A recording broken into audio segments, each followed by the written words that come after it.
রুই মাছের ঝাল।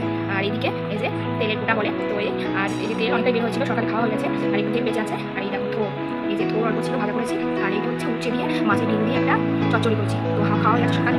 আর এই যে কিছুটা আছে বাকি। আর এই যে লাস্ট মধ্যে হচ্ছে করেছি, এটা হচ্ছে লাস্টে করেছি চাটনি, আমের চাটনি। তো আমটা আটি হয়ে গেছে দেখো, বেশি চিনিও লাগেনি, বেশ টেস্টি হয়েছে।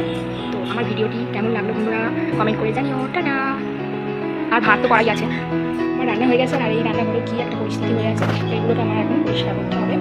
রান্না করা বললে করা না, যেমন কষ্ট আছে তেমন এই যে চলে আমার ছেলে স্কুলে গেছে এখন। আর ঘরের অবস্থা দেখো কী একটা অবস্থা, যখন না অবস্থা করে দিয়েছে এটা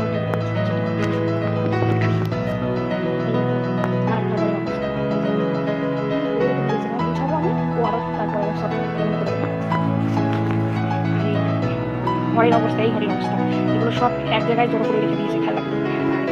আর রং করেছে, চারিদিকে রং করেছে, দেখছো পেন্সিল দিয়ে দাগ করেছে। আবার ড্রেসিং টেবিলকে তো ছাপাই করেছে, মানে কি একটা ঝাঁকা অবস্থা, এইসব কিছু করার নেই জাস্ট। আর এই যে খাট, আমার খাটের অবস্থা দেখো, এখন সব বোঝাতে হবে। আমার রান্না হয়ে গেছে, আর এই রান্নাঘরের কি একটা পরিস্থিতি হয়ে আছে, তো এইগুলোকে আমার এখন পরিষ্কার করতে হবে। রান্না করা বললে করা না, যেমন কষ্ট আছে তেমন এই যে চলবে। বাকি জিনিসগুলো তোমাকে দেখাই। আমার ছেলে স্কুলে গেছে এখন, আর ঘর বাড়ির অবস্থাটা কি একটা অবস্থা, জঘন্য ঘর বাড়ি, ঘর বাড়ি দারুণ এমন একটা অবস্থা এটা উঠে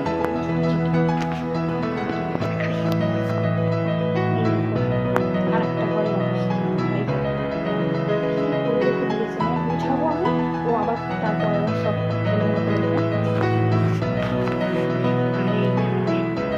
ঘরের অবস্থা, এই ঘরের অবস্থা, এগুলো সব এক জায়গায় জড়ো করে রেখে দিয়েছে খেলাগুলো। আর রং করেছে, চারিদিকে রং করেছে, দেখছো পেন্সিল দিয়ে দাগ করেছে। আবার ড্রেসিং টেবিল